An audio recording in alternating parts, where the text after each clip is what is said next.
Hello दोस्तों, visual arts with विनी में आपका स्वागत है। मुझे पता है कि नेट की तैयारी में आप लोग लगे हुए हैं और चाह रहे हैं कि एट द एंड टाइम हम लोग प्रीवियस ईयर्स पेपर्स को सॉल्व करें, और बिल्कुल करिए सही। मैंने अपने प्रीवियस वीडियोस में आपको बताया है कि बहुत ज़्यादा ज़रूरत होती है हमें पिछले साल के पेपर्स को हम पढ़ें, उससे हमको पता चलता है। और बहुत सारे क्वेश्चंस ऐसे भी होते हैं दोस्तों जो हम लोग इन जनरली जब अपना थ्योरेटिकल स्टडी करते हैं उसमें हम लोग उसको नहीं देख पाते, नहीं कवर हो पाते, लेकिन इन क्वेश्चंस से वो टॉपिक्स कवर हो जाते हैं। बहुत टॉपिक ऐसे भी होते हैं, तो इसलिए आप लोगों को बिल्कुल पेपर सॉल्व करने की बहुत ज़रूरत है। तो मैं एक पेपर तो पहले आपको बता चुकी हूँ, जनवरी जो 2017 का था शायद, उसका लिंक आपको मेरे डिस्क्रिप्शन बॉक्स में मिल जाएगा। अगर आप फर्स्ट टाइम ये वीडियो देख रहे हैं तो वो पेपर भी सॉल्व कीजिए, आपके लिए हेल्पफुल रहेगा। विद इलस्ट्रेशन है वो। और दोस्तों प्लीज़ अगर फर्स्ट टाइम वीडियो देख रहे हैं तो चैनल को सब्सक्राइब करें, वीडियो पसंद आए तो इसे लाइक भी कीजिएगा और ज़्यादा से ज़्यादा शेयर कीजिए ताकि लोगों को इसकी हेल्प मिल सके। तो हम लोग शुरू करते हैं। आज देखती हूँ कितने क्वेश्चंस हो पाते हैं, हम उतना करेंगे। और आज आप लोग को खुशी मिलेगी जान के कि आज मैं हिंदी में ट्राई करने वाली हूँ सारे क्वेश्चंस। अगर कोई गलती हो तो उसके लिए पहले ही माफ़ी चाहती हूँ, लेकिन क्योंकि मैंने ऐसा देखा है कि ज़्यादा से ज़्यादा लोग ज़्यादा परसेंटेज हिंदी को फेवर करते हैं, इसलिए साथ में मैं इंग्लिश मीनिंग बताती जाऊंगी, लेकिन अभी हम लोग हिंदी के क्वेश्चंस पढ़ के उसको सॉल्व करने की कोशिश करेंगे। तो पहला क्वेश्चन है, देखिए 50 क्वेश्चंस हैं ये टोटल, क्योंकि उस समय 3 पेपर हुआ करते थे और ये सेकंड पेपर है। 50 मार्क का पेपर रहता था, 50 क्वेश्चंस का पेपर रहता था ये। तो इसमें 100 क्वेश्चंस नहीं है, तो हम 50 क्वेश्चंस को सॉल्व करते हैं, देखते हैं जितने हो पाते हैं। ठीक है, तो पहला क्वेश्चन है, दो रंग हाफ टोन छपाई को, ये प्रिंटिंग का क्वेश्चन है, को एक अकेले रंग प्रतिबिंब की 2 समान प्लेटों से करने की तकनीक को कहा जाता है। दैट मीन्स अगर हम लोग प्रिंटिंग के टाइम अगर एक टेक्निक है, उस टेक्निक को, इसमें क्या है कि एक ही रंग से हम 2 हाफ टोन है ये, 2 हाफ टोन की प्लेटों को एक ही रंग का यूज़ करके क्रिएट करने के लिए उस टेक्निक को क्या कहा जाता है? तो दोस्तों उस टेक्निक को ड्यूटोन कहा जाता है। ड्यूटोन बोले तो दुरंगा, सेकेंड वाला है दुरंगा, ये सही रहेगा। ये मोस्टली मिडिल टोन या हाइलाइट्स क्रिएट करने के लिए यूज़ में आता है प्रिंटिंग में, और blue colour, yellow colour, brown colour, इन सब कलर्स में ये होता है। ठीक, आगे देखते हैं। सफ़ेद, काला या किसी रंग के मान को कहा जाता है। देखिए सफ़ेद हो या काला हो, उसकी वैल्यू को देखिए, वैल्यू तो नहीं कहा जाएगा, वैल्यू मतलब उसका कितना वो होता है। और दूसरी बात, इसका हम इंग्लिश वाले हैं तो आपको बहुत इजी सा है कि किसी भी चीज़ में, किसी भी कलर में सफ़ेद की इंटेंसिटी, सफ़ेद कितना है, उसका जो वैल्यू है उसका मान टिंट बताता है, और ब्लैक कितना है वो शेड होता है। शेड से आपको याद है, तो टिंट और शेड जिसने पढ़ा है उसको पता है कि सफ़ेद और काला, किसी भी रंग में सफ़ेदपन और कालापन क्या है, वो कौन सी टर्म निर्धारित करती है। तो इंग्लिश वालों टिंट होएगा इसका आंसर, और हिंदी में आभा रंग जिसे कहते हैं, आभा रंग। और शेड को आई डोंट नो क्या बोलेंगे, लेकिन शेड तो यहाँ पे कोई है नहीं, मान है। रंगत आपको पता है कलर की क्या होती है, ह्यू, क्रोमा सबको पता है। और आभा रंग जो होता है वही टिंट होता है, और वही बोलता है कि किसी भी कलर में सफ़ेदपन क्या है। तो इसका आंसर आपका क्या आ जाएगा, आभा रंग आएगा। अब देखते हैं, उत्कीर्ण निम्न में से किसी एक टेक्निक है। उत्कीर्ण निम्न में से किसकी एक टेक्निक है? आप सबको पता है एनग्रेविंग। एनग्रेविंग नहीं, ये मतलब इंग्लिश में इसका वो आया हुआ है, जो इंग्लिश वाला भी मेरे सामने क्योंकि खुला हुआ है, तो हम बताते हैं उत्कीर्ण मतलब इंटैग्लियो। इसमें जो इसका मतलब इंग्लिश में जो क्वेश्चन आया था उसका मतलब था इंटैग्लियो किसकी एक टेक्निक है। तो आप सब लोग जानते हैं, बहुत आसान, इंटैग्लियो प्रिंट मेकिंग की टेक्निक है। किसने छापाकार के रूप में कार्य नहीं किया है? कौन से आर्टिस्ट ने छापाकार के रूप में कार्य नहीं किया है? ये बहुत कन्फ्यूजन क्रिएट करने वाला क्वेश्चन है, समझती हूँ मैं, लेकिन आप लोग बिल्कुल इजी सा लीजिए। अनुपम सूद प्रिंट मेकर हैं, कोई दो राय नहीं है इसमें। चित्त प्रसाद प्रिंट मेकर हैं और जय जरोटिया, इन तीनों की प्रिंट मेकिंग बहुत फेमस है। लेकिन राजा रवि वर्मा जो है, भले उनने ओलियोग्राफ की स्थापना करी थी, ओलियोग्राफ टेक्निक की स्थापना करी थी, लेकिन वो एक प्रिंट मेकर नहीं है, वो एक पेंटर हैं, एक आर्टिस्ट हैं। तो इसका आंसर आपका क्या होगा? राजा रवि वर्मा होगा। ठीक, मेरे सामने इंग्लिश के भी मैंने क्वेश्चंस खोल रखे हैं क्योंकि मुझे थोड़ा सा प्रॉब्लम आती है, इसलिए तो राजा रवि वर्मा सब जानते हैं, अपनी पेंटिंग के लिए वो फेमस है। अब देखते हैं, तिरछी दीवारें किस इंडो इस्लामिक वास्तुशैली की विशेषता है? मतलब इंडो इस्लामिक में जो वास्तुशैली है सबके समय आई, खिलजी, तुगलक, लोदी, इनके समय जो आई थी, तो उसमें कौन सी टाइम की विशेषता है? तिरछी दीवारें। तो वो किस टाइम की, थोड़ा सा बड़ा कर लेते हैं इसको, हाँ, तो दोस्तों वो किस टाइम की विशेषता है? तो हम देखते हैं इसमें किस टाइम की है ये, तो ये हो जाएगा तुगलक जी की टाइम की विशेषता है। उस समय जो है ऐसी तिरछी दीवारें इंडो इस्लामिक में पाई गई थी। आगे, विशालकाय महापरिनिर्वाण बुद्ध भारत में कहाँ स्थित है? मतलब भारत के किस जगह, जहाँ उनका महापरिनिर्वाण बुद्ध के समय हुआ था, वो किस जगह पे स्थित है? तो अजंता और बदामी में नहीं है, अजंता में तो है ही नहीं, अजंता और बदामी में नहीं है, कुशीनगर में है बिल्कुल, लेकिन पीतल ख्योरा में नहीं है। अजंता में है लेकिन बाग में नहीं है। तो आंसर आप लोग का ये हो जाएगा अजंता और कुशीनगर वाला। अजंता और कुशीनगर में विशालकाय महानिर्वाण बुद्ध भारत में स्थित है। ठीक, आगे देखते हैं, एंडी वरहोल किससे संबंधित है? एंडी वरहोल एक आर्टिस्ट हैं, वो किससे संबंधित है? वो फॉविज्म से हैं, मतलब फॉविज्म का अभी आपको हिंदी वो नहीं दिया हुआ है, मतलब जंगलवाद से है क्या, फ्यूचरिज्म से है, ये सब आर्ट मूवमेंट्स हैं, या पॉप आर्ट से हैं, या रोमांटिसिज्म से हैं? तो जो एनी रोल है वो अमेरिकन एक आर्टिस्ट थे आई थिंक, और वो मेरे हिसाब से क्या मतलब पक्का ही है, वो पॉप आर्ट से रिलेटेड है। ठीक, एनी रोल अमेरिकन आर्टिस्ट थे, ये पॉप आर्ट का काम इनने बहुत अच्छा किया है। आगे देखें, सॉरी हम तो हिंदी में थे, भूल गई मैं, माफ़ कीजिए। हाँ, तो हम हिंदी को ही देखेंगे आज, इंग्लिश में बिल्कुल नहीं देखूंगी। वैकुंठ विष्णु को समर्पित मंदिर है, विष्णु जी का समर्पित मंदिर वैकुंठ विष्णु बोलते हैं जिसको।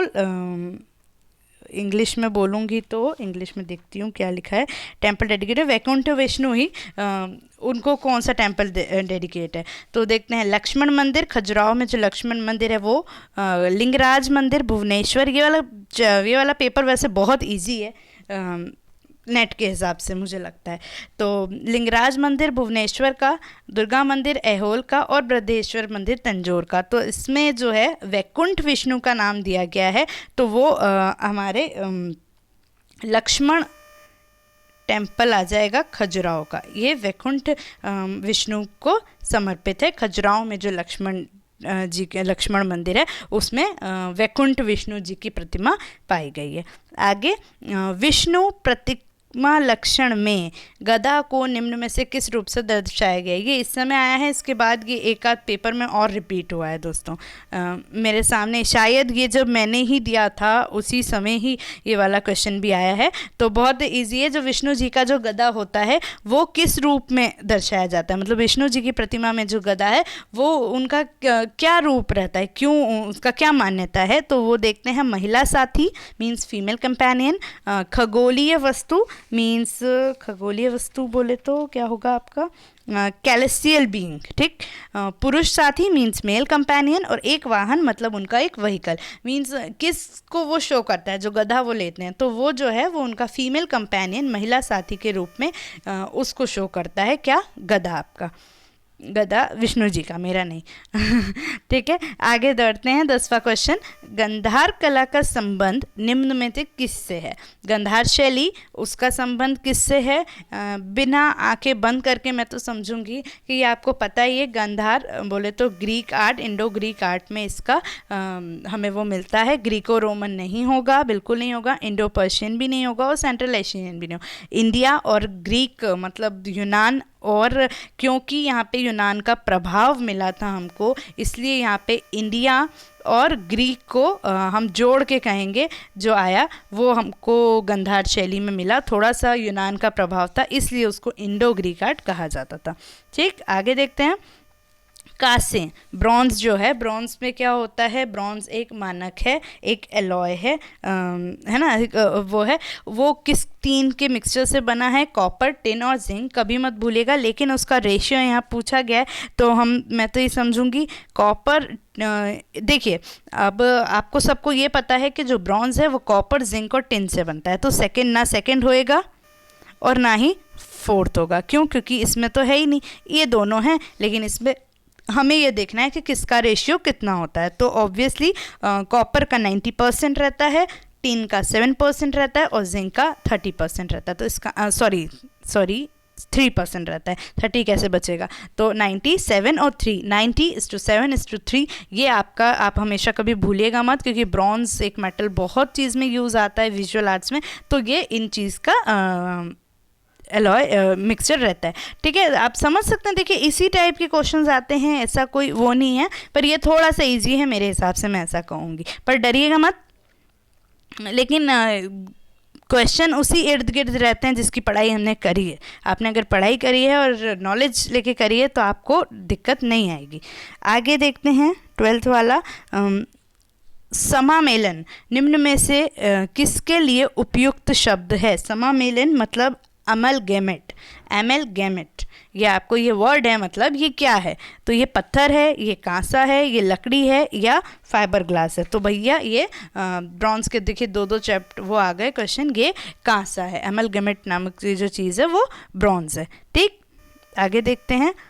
फोंट एंड फेसेस का संबंध निम्न में से किससे है? फोंट और फेसेस, तो आपको पता है, मैंने टाइपोग्राफी समझा रखा है आपको, उसी में जो टाइप करने की विधि वो है, वही आपके आंसर आ जाएगा। क्या आएगा? टाइपोग्राफी। क्यों? क्योंकि टाइपोग्राफी एक आर्ट है, टेक्निक है, किसकी? शब्द की, लेखन की प्रक्रिया, जिसको वो आप बहुत सुंदर तरीके से लिखते हो, अलग अलग फ़ॉन्ट से लिखते हो, है ना, अलग अलग फेसेस से लिखते हो, तो वो चीज़ आपकी क्या है? टाइपोग्राफी में आ जाती है। आगे, अमेरिका में 1921 में ग्राफिक डिज़ाइन शब्द के सृजन का श्रेय किसको दिया जाता है? जिसने मेरी ग्राफिक की वीडियो देखी है उसमें इनका जिक्र बहुत अच्छे से किया है, इनकी फ़ोटो भी मैंने बहुत अच्छी प्यारी सी लगाई है। तो इसका आंसर बिना सोचे जॉन रस्किन नहीं है, वॉल्टर गॉपिन्स नहीं है, विलियम मॉरिस नहीं है, विलियम एडिसन डिगिंस। उन्हें ग्राफिक डिज़ाइन शब्द को की सृजन किया है। कब? 1921 में अमेरिका में। ठीक, अगर आपको मतलब ये भी है तो आप ये 4 चीज़ें याद कर ली, इसमें से भी क्वेश्चंस बन सकते हैं, नाम इनका क्वेश्चन में आ जाए और ये पूछ लें, वो तो भी हो सकता है। ठीक, अब आगे जाते हैं, 15वें क्वेश्चन पे आते हैं। इंग्लिश में नहीं देखेंगे, हिंदी में देखेंगे। ठीक, किस प्रकार के मीडिया में विज्ञापन का आकार x सेंटीमीटर से मापा जाता है? मीन्स आकार कॉलम x सेंटीमीटर से नापा जाता है। किस उसमें, मतलब जो उनका कॉलम रहता है वो इस मतलब x इज XYZ फॉर्म है ना, तो उस सेंटीमीटर में मापा जाता है। तो देखिए सोशल मीडिया के विज्ञापन हो ही नहीं सकता सेंटीमीटर में, पत्रिका हो सकता है लेकिन उसमें कॉलम नहीं होता, समाचार पत्र और इलेक्ट्रॉनिक मीडिया और सोशल मीडिया विज्ञापन नहीं हो सकता है। तो आपका आंसर क्या आ जाता है? आपका आंसर आ जाता है समाचार पत्र यानी कि न्यूज़पेपर। आगे क्या है ये?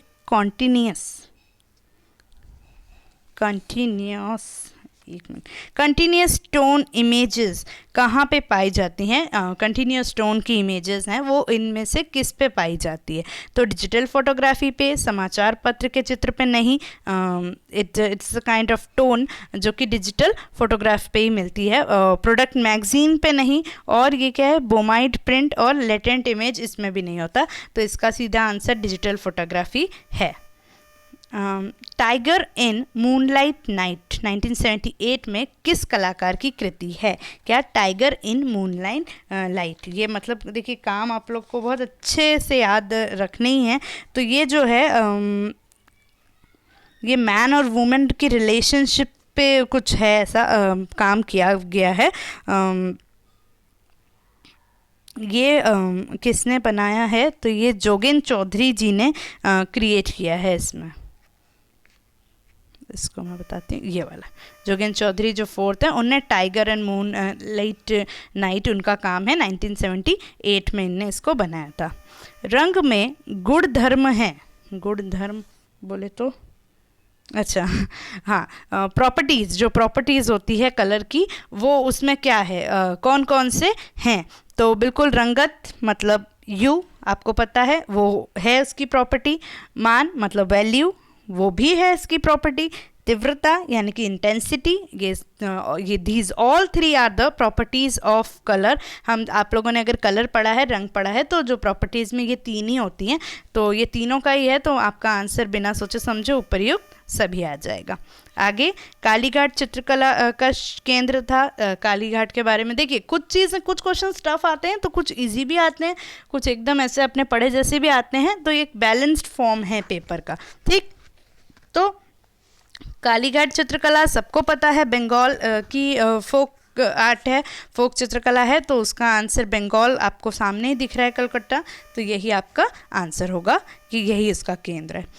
निम्न में से कौन भारतीय लघु चित्रकला में प्रयुक्त नहीं है, मतलब भारतीय जो आपकी मिनिएचर पेंटिंग्स होती है लघु चित्रकला, उसमें से क्या वो नहीं है, तो लाइम प्लास्टर, तुलत, लैपिस लाजुली और नीम कमल। तो ये जो 2, 3 और 4 हैं, ये सब चीज़ें तुलिका कलर्स और जो मीडियम्स हैं उनकी चीज़ वो सब के नाम दे रखे हैं। तो हमारा जो आगे का वो है आंसर, तो लाइम प्लास्टर यहाँ पे ये आजकल यूज़ होता है, पहले लाइम प्लास्टर यूज़ नहीं होता था दोस्तों। पहले हमारे क्या यूज़ होता था, वो प्लास्टर था जिसमें वो कुछ घोड़े के बोलते हैं, घोड़े के बाल वगैरह उससे मिल के कुछ बना था, एडिटिव्स बनता था, वो प्लास्टर यूज़ करते थे। लाइम प्लास्टर जो आजकल होता है, जो उसमें सैंड, वाटर, लाइम ये बना रहता है, ये चीज़ वो लोग यूज़ नहीं करते थे। तो आपका आंसर इसमें क्या आ जाएगा, लाइम प्लास्टर आएगा। अब देखते हैं सेरिग्राफी प्रक्रिया का सही क्रम को चयन कीजिए। 21 में सेरिग्राफी जिसने पढ़ा है, तो देखिए क्या होता है इसमें, पहले फ्रेम होती है, एक्सपोजिंग होती है, क्लीनिंग होती है और स्क्वीज़ होती है।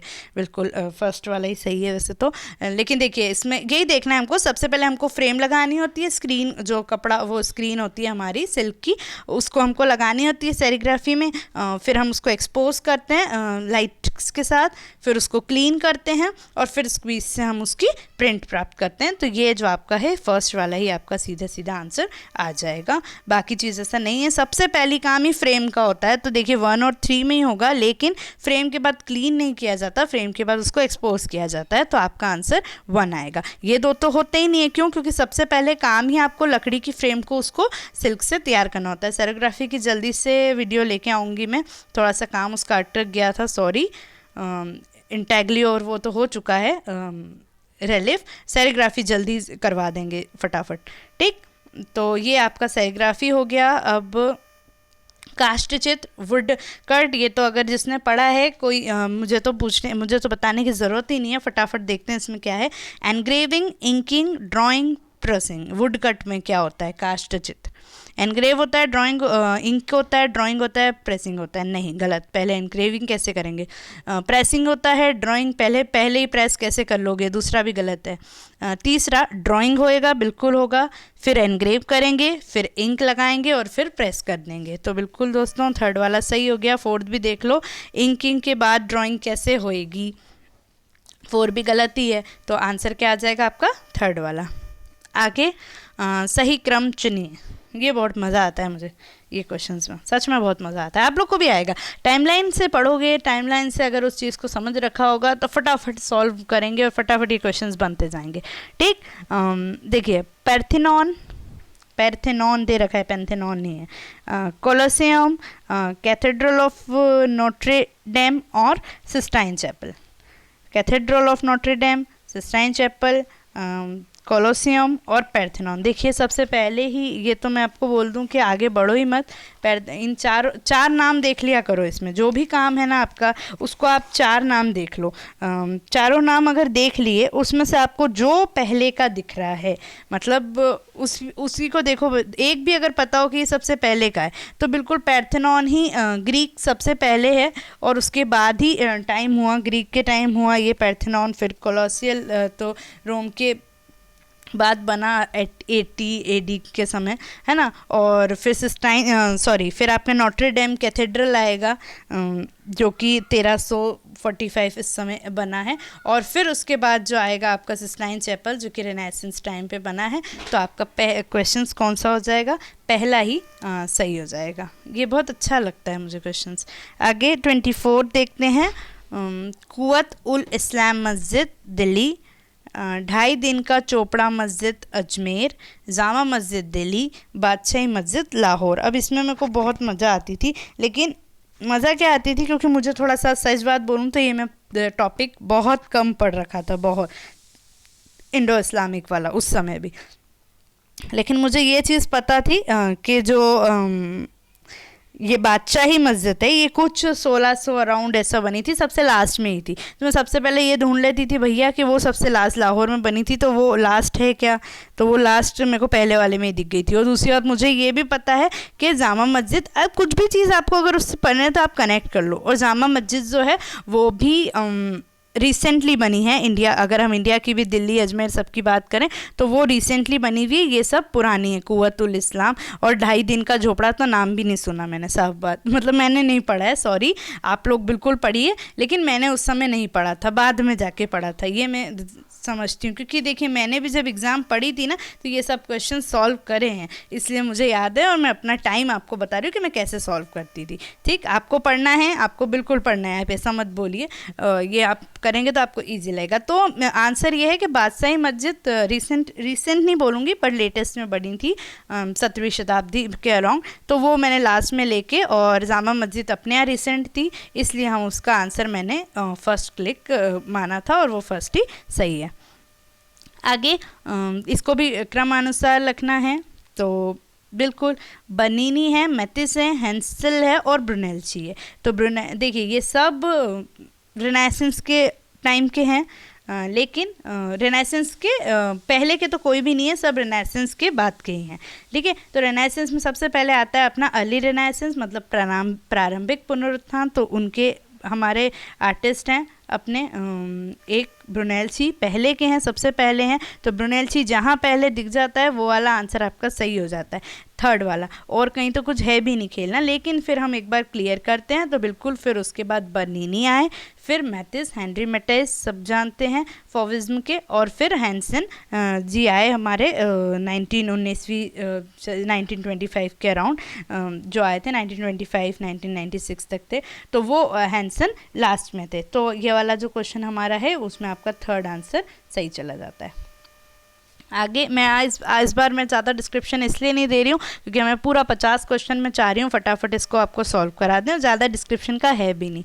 ये देखिए सही क्रमानुसार, ये तो सबको पता है, जिसने टाइमलाइन की वीडियो देखी है वो कोई भी इस क्वेश्चन को आगे नहीं बढ़ा सकता। अगर टाइमलाइन की वीडियो देखना है दोस्तों तो लिंक डिस्क्रिप्शन बॉक्स में अवेलेबल है, आप लोग प्लीज़ देखें, आपके लिए बहुत हेल्पफुल रहेगा। ठीक, तो रोमन, गोथिक, इजिप्शियन, ग्रीक, गलत। इजिप्ट कैसे, इजिप्ट सबसे पहले, तो इजिप्ट सबसे पहले दूसरे में ही है।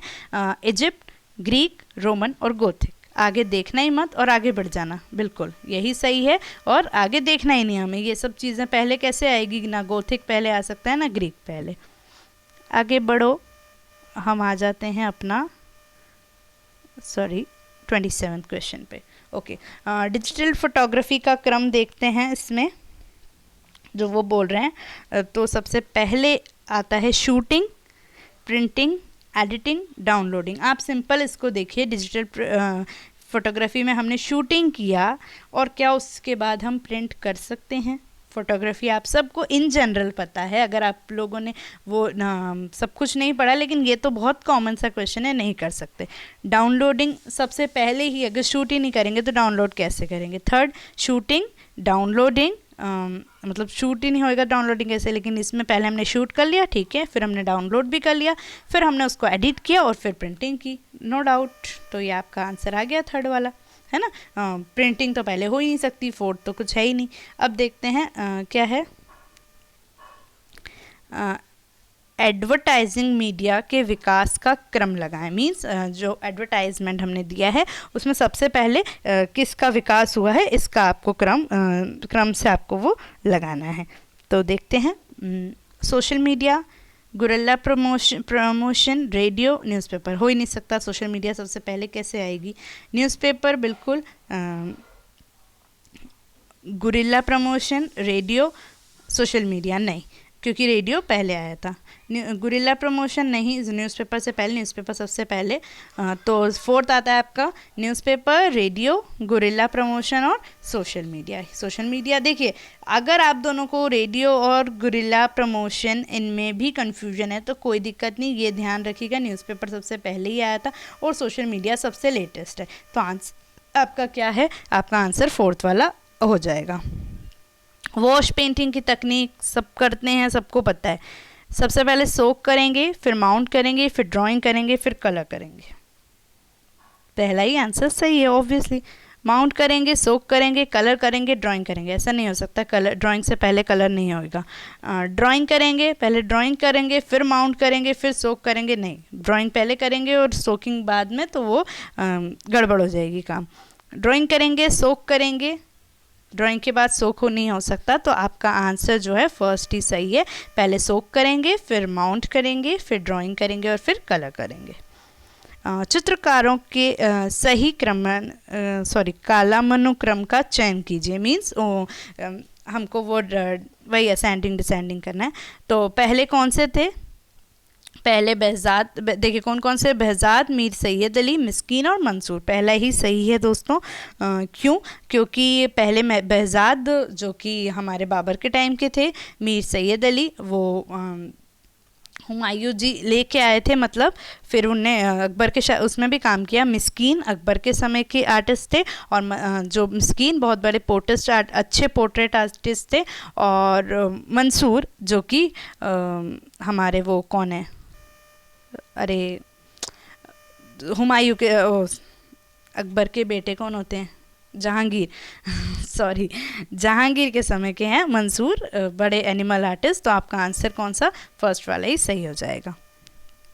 आगे बढ़ें। सेरिग्राफी प्रक्रिया में केवल जल घुलनशील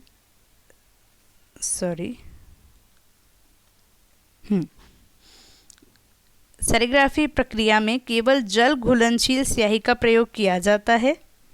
और दूसरी चीज़ ये आपका वही है कथन और तर्क वाली बात, क्योंकि यह तेल आधारित स्याही से अधिक सुगम होती है।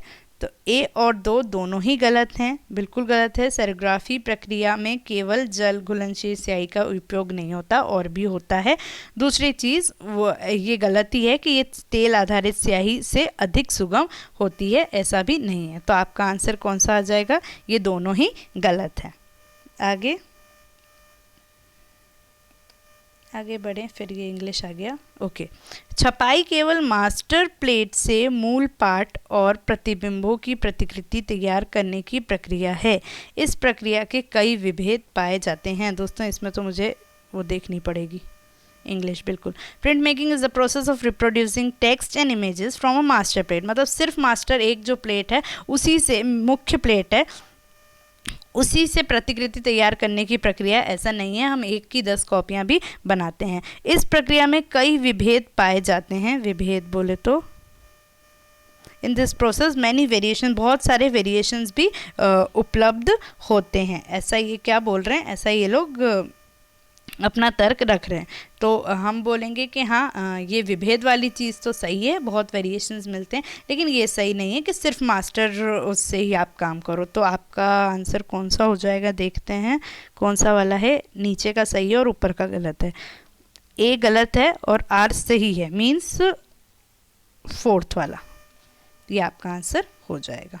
आगे मोनेट का चित्र ओलंपिया एंड पिकनिक निंदा का विषय रही है। बिल्कुल वो न्यूट पेंटिंग थी, इसलिए उसमें बहुत ज़्यादा कंट्रोवर्सीज हुई थी, क्योंकि उसके प्रस्तुतिकरण की शैली पुनर्जागरण काल से चली आ रही कलात्मक परंपराओं को चुनौती देती थी। मीन्स जो एक डिसिप्लिन था उसमें, उसको वो चुनौती देती थी। जिस तरह से उन लोग वहाँ पे कपड़ों वगैरह का यूज़ हुआ और बिल्कुल सल वगैरह भी एक थोड़ी सी डिसेंसी थी, वो चीज़ को डिस्क्राइब किया था इनने, इसलिए वो बहुत कंट्रोवर्शियल पेंटिंग थी। तो इसमें आ जाएगा आपका दोनों सही। पियत मोंड्रियान ने अपनी कला सृजन में मुख्य रूप से सरल रेखाओं और रंगों का प्रयोग किया था। पियत मोंड्रियान आर्टिस्ट हैं, उन्हें लाइंस के फॉर्म में लाइंस को मोशन देके उस तरह का काम किया था, क्योंकि वह घनवादियों के द्वारा प्रस्तुत किए गए चित्रों की प्रभावित थे। मीन्स वो उससे क्यूबिज्म से ज़्यादा प्रभावित हुए थे। तो हाँ, दोनों ही चीज़ सही है, ए सही है और आर भी सही है। सेकेंड वाला आंसर इसका आ जाएगा। मूर्तिकला में वास्तविक त्रिआयामी रूप शामिल होते हैं, न कि प्रतिभासी स्वरूप। मीन्स जाती हूँ इंग्लिश में। A sculpture involves actual three-dimension 3D forms rather than illusory ones. Means एक जो वास्तविक फॉर्म रहता है वो स्कल्पचर में, मूर्तिकला में पाया जाता है, ऐसा वो लोग बोलें। ठीक, सही है बिल्कुल। Three dimensionally is in sculpture is illusory. मतलब स्कल्पचर में जो त्रिआयामी मीन्स 3D फॉर्म होता है वो प्रतिभासी होता है, मतलब इल्यूजन क्रिएट करता है। ऐसा सही नहीं है, बिल्कुल नहीं है, ऐसा कोई इल्यूजन नहीं क्रिएट करता है। तो आपका आंसर हो जाएगा ए सही है और आर सही नहीं है। तो ये आंसर आपका आता है थर्ड वाला, सी वाला। ठीक, ये वाला आंसर आपका आ जाता है। आगे, पूर्व पाषाण युग में लोगों को मिश्र धातु की खोज कर ली थी। गलत, पाषाण युग है तो सिर्फ स्टोन की खोज करी थी। उनके उत्कीर्ण करने वाले उपकरण या तो नुकीली चट्टानें थी या उनके मूल स्थिति की तुलना में कुछ परिवर्तन किया गया था। ये सही है। वो जो भी उनके उपकरण थे वो क्या थे, नुकीले, वो चट्टान और वो। तो हम फर्स्ट को गलत बोलेंगे और सेकंड को सही बोलेंगे। तो ए सही है और आर सही नहीं, ए सही नहीं है और आर सही है। तो उसका आंसर आ जाएगा आपका फर्स्ट वाला। आगे, साल बेंस का IBM को दिया गया सबसे अधिक दीर्घकालिक योगदान IBM लोगो कहा जाता है, जिसका इस्तेमाल अभी भी हो रहा है। ऐसा बोला है उन्होंने। ठीक, साल बेंस का IBM को दिया गया सबसे अधिक दीर्घकालिक योगदान IBM लोगो कहा जाता है। ठीक है, सॉल बेंस ने जो DAVP है, ये DAVP, ठीक, IBM लोगो है। तो DAVP ने एक नोडल एजेंसी थी वो गवर्नमेंट की, वो एडवर्टाइजमेंट के लिए बहुत सारी मिनिस्ट्री और ऑर्गेनाइजेशन, गवर्नमेंट ऑफ इंडिया, उन सब को मिला के उनने उसको अप्रूव दिया था। तो यही बोला गया है। मैं एक बार इंग्लिश में देख लूँ, मुझे बहुत कन्फ्यूजन हो रहा है इसको देख के। ठीक है, अब आते हैं। DAVP have been working as a catalyst of social change and creating. अब आया ना, DAVP जो है वो सोशल चेंज और कुछ अवेयरनेस क्रिएट करने के लिए एक DAVP फॉर्म की वो है, एक डायरेक्टरी है ये, जो मैं आपको अभी बता चुकी हूँ। उनने ये government of ministry of India की थी ये। तो उनने वो कुछ सोशल चेंज के लिए इसको, इंडियन सोसाइटी को जो गरीबी और सोशल लेवल्स को मिटाने के लिए बनाई गई थी। Because DAVP is delegate to perform the functions of multimedia advertisement agency from the central government. ये मैंने बताया था कि केंद्रीय सरकार से डेलीगेट थी ये क्या, अलग अलग एडवर्टाइजमेंट एजेंसी में काम करने के लिए। तो बिल्कुल दोनों सही है आपका ये आंसर। तो हमारा आ जाएगा ए और आर दोनों सही है। थर्ड वाला आंसर आपका सही होगा। सॉरी दोस्तों, मैंने बोला था आपको कि मैं हिंदी में ही बताऊंगी, पर कुछ चीज़ें मुझे कन्फ्यूजन क्रिएट कर दिया। ठीक, आगे देखते हैं। चलिए, 39, हिंदू और बौद्ध दोनों की कलाओं में तारा को प्रमुख देवी के रूप में दर्शाया गया है। हिंदू और बौद्ध में दोनों ही उसमें तारा को देवी के रूप में माना गया है। वस्तुतः तारा एक महायान देवी है, अपितु उनका उल्लेख हिंदू ग्रंथों में भी मिलता है कहानी में कुछ हिंदू ग्रंथों में मिलता है। तो मेरे हिसाब से ये दोनों ही सही हैं। आगे, इम्प्रेशनिस्ट कलाकारों ने प्रायः बच्चों को अपने कैनवास पर चित्रित किया। क्या ये सही है? बिल्कुल नहीं है। इम्प्रेशनिज्म जो आपका मतलब प्रभाववाद है, प्रभाववाद में बच्चों को अपने कैनवास पे किसने बनाया? किसी ने नहीं बनाया, बिल्कुल नहीं। वो तो फॉर्म्स पे डिपेंड करता है। ऐसा इसलिए है क्योंकि अधिकांश इम्प्रेशनिस्ट कलाकार महिलाएं थी, ये भी बिल्कुल गलत है, किसने बोला? तो दोनों ही चीज़ गलत है। कुछ कुछ क्वेश्चन ऐसे आ जाते हैं, हंसी आ जाती है। तो ए और आर दोनों ही गलत है, सॉरी ये सही है।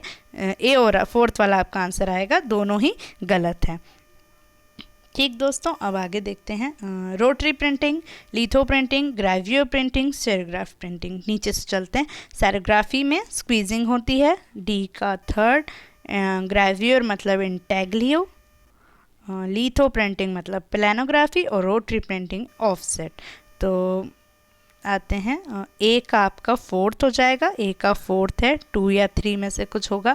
लेकिन अब देखते हैं लिथो प्रिंटिंग में प्लेनोग्राफी मतलब बी का फर्स्ट, बी का फर्स्ट, और ए का फोर्थ, सी का आपका सेकंड हो गया इंटेग्लियो। तो ये वाला थर्ड वाला आंसर आपका सही हो जाता है। इसमें कौन सा 41 का आपका थर्ड वाला आंसर सही हो जाता है।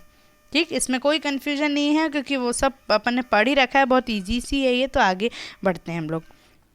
अब आते हैं, देखिए जॉन गुटेनबर्ग, मैंने आपको ग्राफिक का वीडियो जब ग्राफिक पढ़ा रही थी तभी बता चुकी हूँ। जॉन गुटेनबर्ग आए और मूवेबल टाइप मेटल आए तो पहले ही आप उनकी जोड़ी बना देना।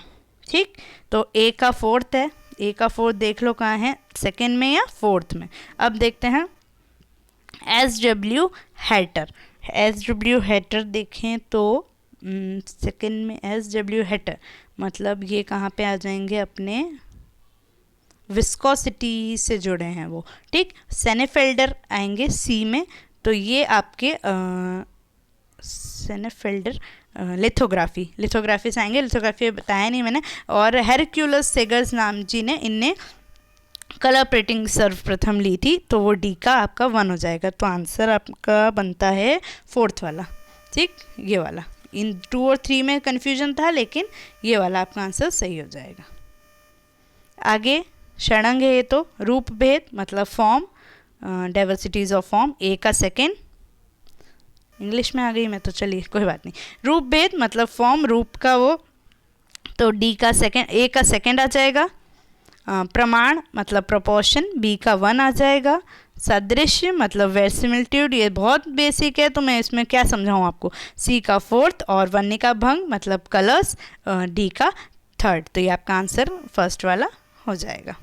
आगे देखते हैं, Edouard Manet, Jean Augustus Dominique Ingres, Paul Cezanne, Edvard Munch, सबका काम है।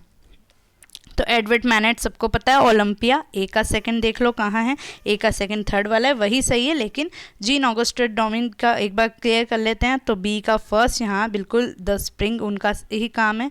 पॉल सीजन हमारे स्टिल लाइफ विथ ऑनियंस, और एडवर्ड मंग का ही स्क्रीम है, मतलब डी का थर्ड। तो आपका आंसर कौन सा हो जाएगा, आपका आंसर हो जाएगा आपका थर्ड वाला, 44 का थर्ड। आगे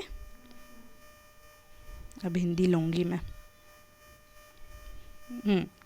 अल्बर्टो जियोकोमेटी, ये भी इनका मतलब काम दे रखा है, रामकिंकर बेंच, ध्रुव मिस्ट्री, लोरेंजो गिबर्टी। तो ध्रुव मिस्ट्री का बहुत अच्छे से याद है, मैन विद डॉग, सी का फर्स्ट आप ले लीजिए, या तो फर्स्ट आएगा या तो थर्ड आएगा। रामकिंकर बेंच ने सुजाता बनाया, तो बी का भी फोर्थ आएगा। तो आपका आंसर तो फर्स्ट वाला ही हो जाता है। फिर देखते हैं, लोरेंजो गिबर्टी ने गेट्स ऑफ पैराडाइज बनाया था, रेनेसेंस के समय में हमने पढ़ा है ये, अर्ली प्रारंभिक रेनेसेंस में। तो डी का आपका आ जाएगा सेकंड, डी का सेकंड। तो ये वाला आंसर आपका फर्स्ट वाला सही हो जाएगा। इसमें क्या है आपका, ए का थर्ड हो गया। ठीक है, CT स्क्वायर अल्बर्टो जियोमेट्री ने बनाया है। आगे प्रागैतिहास, मिश, यूनान, रोम। प्रागैतिहासिक काल का क्या काम है, वीनस ऑफ विलेंडरॉफ, ए का थर्ड, ये बहुत अच्छा आंसर है, ए का थर्ड, बी का 1, ए का थर्ड, बी का 1, फोर्थ वाला आंसर है। सी का फोर्थ, यूनान में आपका पैर्थेनॉन था, और बेसिलिका ऑफ कॉन्स्टेंटाइन रोम का था। कोई बढ़ना है इसमें, तो ये सब कुछ कुछ एकदम आसान आ जाते हैं। सर्फ एक्सेल बाबू, CH एम्पल, ये एडवर्टाइजमेंट का है। सर्फ एक्सेल सबको पता है, दाग अच्छे हैं, ए का सेकंड, ए का सेकंड देखिए 3 में है, बहुत छाने हैं लोग, है ना, लेकिन कोई बात नहीं, अपन कर लेंगे। 3 दे दिए उसके। ठीक, अब एडोप, एडोप का तो सबको पता ही है, एडोब जो रीडर उसका आता है, तो उसका हम क्या बोलते हैं एडोब का? आपका वो हो जाएगा, कौन सा वाला है एडोब का? Simplicity at work better by Adobe. Adobe सामने ही लिखा हुआ है, तो डी का फोर्थ, ए का 1, ए का सेकेंड, अगर ये दो भी पता है आपको तो आप उसका आंसर देख सकते हो। कौन सा? ये वाला, यही है ना, इसी में है। लेकिन हम फिर बी का भी देख लेते हैं। बी का थर्ड, C8 का वांट ऑफ, और एप्पल मैकिनटोश का थिंक डिफरेंट। अब देखते हैं, आगे बढ़ें। भारतीय बैंकों का देख लो, तो where India trust, empowering women दिख रहा है, सामने भारतीय महिला बैंक दिख रहा है, तो बी का थर्ड। आप मतलब ऐसे जोड़िए फर्स्ट, तो सेकंड वाला ही आंसर है आपका। लेकिन फिर से और चेक करते हैं, तो the city near sleeps, the city near sleeps never sleeps, sorry, the city never sleeps, तो Citibank, obviously Citibank, तो सी का आपका सेकंड देखो आप, तो सी का सेकंड ही है इसमें। और डी का 1, हम है ना ख्याल आपका ICICI बैंक, बिल्कुल। अब देखते हैं 49th वाला, 2 क्वेश्चन बचे हैं बस, बिल्कुल 2 क्वेश्चंस कर लेंगे हम। 49th वाला, वराह, गजेंद्र मोक्ष, रावणानुग्रह शिव और शिव नटराज, तो ये कहाँ पे क्या क्या पाया गया था ये हमको देखना है। तो देखिए, शिव नटराज जो है बादामी के हैं, सबको पता है, तो डी का सेकंड आएगा। डी का सेकंड मतलब या तो फर्स्ट है और या तो थर्ड है। लेकिन वराह एरण में है, ठीक, और ये रावणानुग्रह मूर्ति शिव जो है वो हमारी एलोरा में है, सबको पता है। तो आपका आंसर बनता है फर्स्ट ही बनता है, ठीक, थर्ड तो बनेगा नहीं। आगे लास्ट देखते हैं क्वेश्चन। ये काम है, बहुत आसान काम है। अवनींद्रनाथ टैगोर, भारत माता, सब जानते हैं। नंदलाल बोस, सती, MF हुसैन की ज़मीन, और विनोद बिहारी मुखर्जी की लाफ्टर। नहीं भी पता हो तो कोई बात नहीं, इन तीनों से हम क्वेश्चन फाइंड कर लेंगे। तो अवनींद्रनाथ टैगोर, ए का थर्ड देखिए, तो ए का थर्ड एक में ही है, आंसर आपका फोर्थ हो गया। ठीक दोस्तों, वीडियो कैसा लगा प्लीज़ कमेंट सेक्शन में ज़रूर बताइएगा। आज हमने जुलाई 2016 का करा है, होगा तो इससे पहले का पेपर भी ज़रूर लेके आऊँगी। कैसा लगा, इस तरह के वीडियोस आपको और चाहिए तो प्लीज़ बताइएगा, और प्लीज़ चैनल को सब्सक्राइब कीजिए। वीडियो पसंद आया तो लाइक कीजिए, और ज़्यादा से ज़्यादा लोगों को शेयर कीजिए, ताकि वो लोग बिल्कुल जो आप लोग इतने समय से मेहनत कर रहे हैं उसमें मेरा भी थोड़ा सा योगदान आपको मिल जाए। ठीक है दोस्तों, थैंक यू सो मच। हम अगले वीडियो में जल्द आपसे मिलेंगे। Thank you.